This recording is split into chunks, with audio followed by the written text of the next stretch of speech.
book fans and also science fiction fans. I am here to do the wrap up of a reading challenge that is called New Worlds November. Now, this is, in fact, the first reading challenge I've ever participated in, and it was originated by a YouTube channel called The Bookish Bryants, even though I myself learned about it from another channel called Bob's Books. That's B0B Books. Okay, so, and that means books without barcodes, meaning I believe it was books prior to 1978 when books did not have barcodes. Okay, and in fact, the two of my books that I'm going to show here would fit into that channel because they were prior to that era and indeed don't have barcodes. All right. So this challenge had the 4 prompts for each week, even though I did not read them in the order of the weeks, but still I have all 4 of those books. Okay, so the first prompt was science fiction that is terrestrial, meaning a story that is takes place, mostly on Earth, and for that I chose Close Encounters of the Third Kind. Okay. Now, of course, this is the novelization for the movie directed by Steven Spielberg. Here it says a novel by Steven Spielberg, even though he didn't indeed write the screenplay. He did not write this book. You know, it was written by Leslie Waller. Okay, and just in the same way that the first Star Wars novelization says written by George Lucas, even though it is not. It was written by Alan Dean Foster, we later learned. All right, but anyway. Here, and first, before I start, I am very fond of novelizations. I have many of them, and I even have a video here on this channel about novelizations. And but this one is kind of falls flat, because it does follow the script a little too closely, and it doesn't really give you much leeway, which is what you hope when you read a novelization, is that you hope that there's going to be something else, a little more to the story, a little more insight, and because this is such a visual film, all right. And a lot of it relies on our sense of wonder as we gaze. It's a first contact story, of course. As we gaze upon these great spaceships, there's so that doesn't translate too well into the book. Okay, so it is a good read. It's a short read, like most novelizations, but I wish there had been a bit more insight into the aliens. Why they're here, what their plan is, but there isn't. But still, glad to have it in the collection. For this, I also have the movie on Blu-ray. Here it is, Close Encounters of the Third Kind. And in fact, this one has 3 different cuts of the film. I believe it is the 77 original theatrical version, the 1980 special edition, and the 1998 director's cut. Okay, all of them on this Blu-ray. For Close Encounters of the Third Kind, I also have the movie soundtrack. It's a gatefold, even though it is a single disc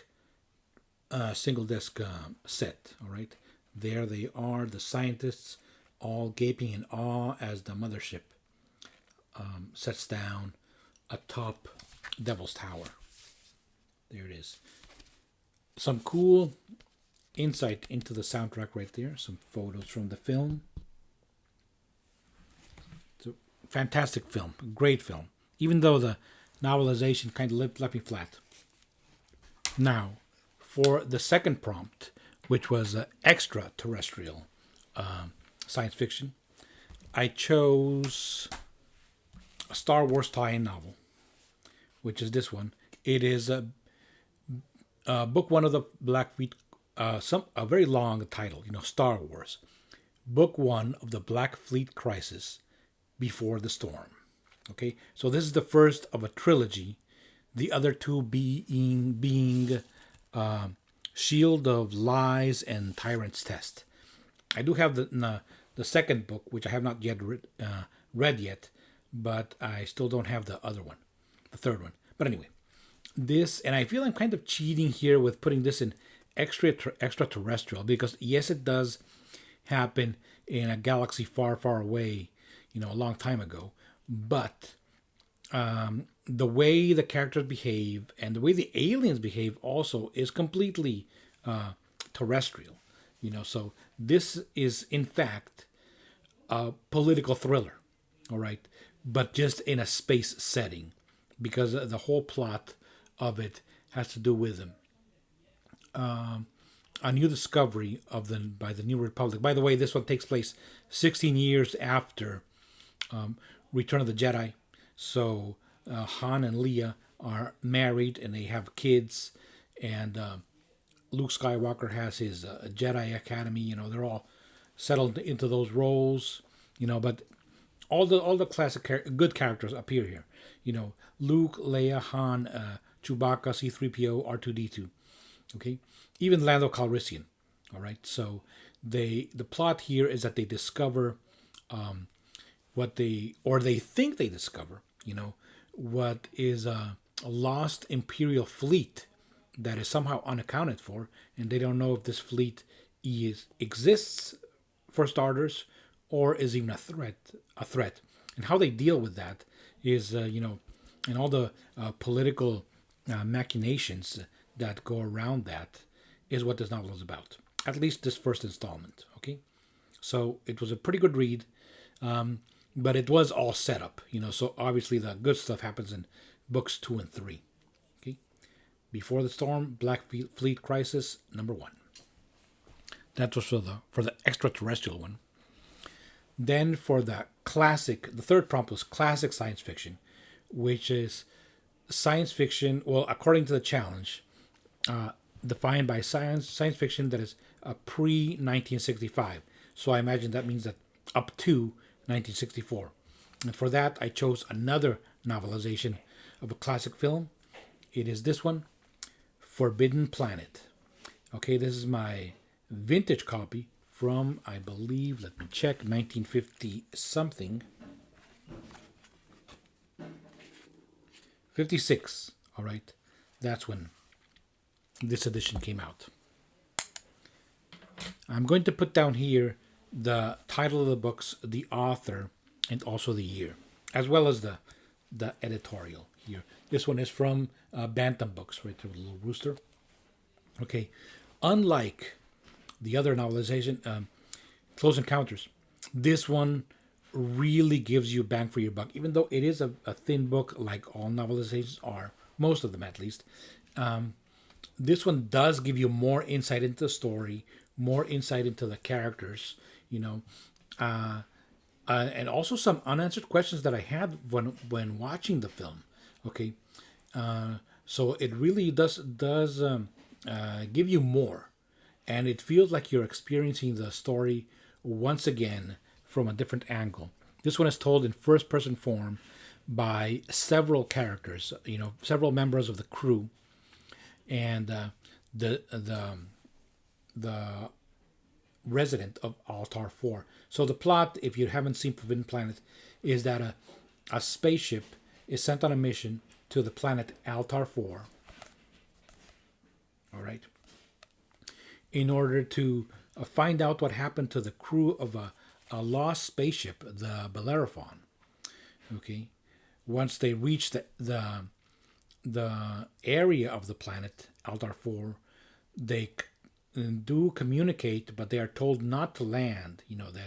That there is danger on the planet, but they do anyway because those are their orders. And there they encounter a sole survivor, which is the mysterious Dr. Morbius. Okay, so he is accompanied by the incredible robot Robbie the Robot, which is a classic icon of science fiction in himself, and also his beautiful daughter Alteria. Okay, and exactly how it is that this doctor survived on this forbidden planet, and what killed the crew of the Bellerophon is what makes up the story. All right. This is also, in a way, a bit of a first contact story, and it really gives you very alien aliens. I really liked the interpretation of or rather, what they tell us about the aliens. They do leave a lot that is unsaid and to the imagination. Okay, so Forbidden Planet, a really good read. I gave this one a 5 stars on Goodreads. And yes, for Forbidden Planet, I also have it on Blu-ray, and it looks fantastic on Blu-ray despite its age. Okay, and I dare say it hasn't really aged. I watched this one many times, and it's always good. Okay, and this one has in fact several cool special features, including another complete film, which is The Invisible Boy, and an episode of the Thin Man, which is called The Robot Client, which both of those the special features feature Robbie the Robot right there, which we see. Okay, here we see in fact Altaira, the daughter of Dr. Morbius, and Leslie Nielsen right there, in a very serious role, way before The Naked Gun. Okay, Forbidden Planet, watch it if you haven't. For Forbidden Planet, I also have here the soundtrack album.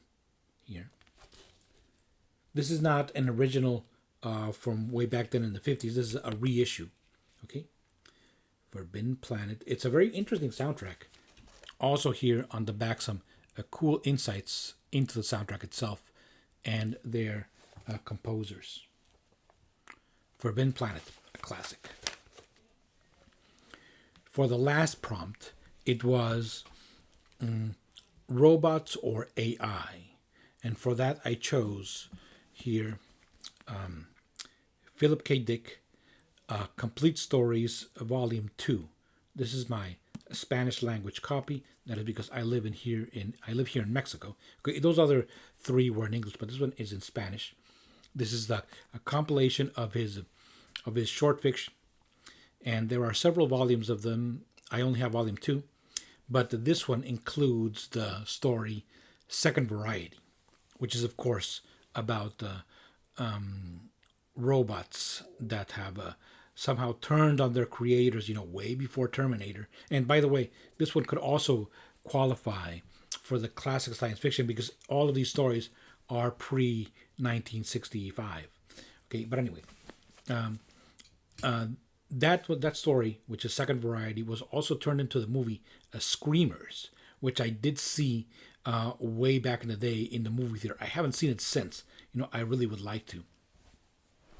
And it also has a sequel that is also a short story sequel that is also included in this collection, as well as it also includes We Can Remember It For You Wholesale, which of course was turned into the movie Total Recall by Arnold Schwarzenegger, and later remade in the later with that actor Colin something. I'm going to put the name down here, and that's the one I watched for another prompt in this challenge, which is the go into an alternate dimension, which means to see a science fiction story from adapted into another form. So that's the one I saw for that prompt. Okay, but all of these stories here are pretty damn good. And Second Variety which is the longest short story in this one, though not long enough to be called a novella, but it's the longest one that is included in this particular volume.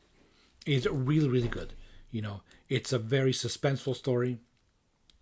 It keeps you guessing, exactly what is the Second Variety, and I really, really enjoyed it. I am only about 30% into this book, and I do hope to finish this one. Not in November, because it'll probably go way into December. Okay, so Philip K. Dick, these are the Complete Short Stories, Volume 2. That's it. Those are the things that I read here for New Worlds November, a challenge that really prompted me to pick up books that I had lying around unread for quite a while. All right. So thank you very much for watching, and keep reading. Thank you.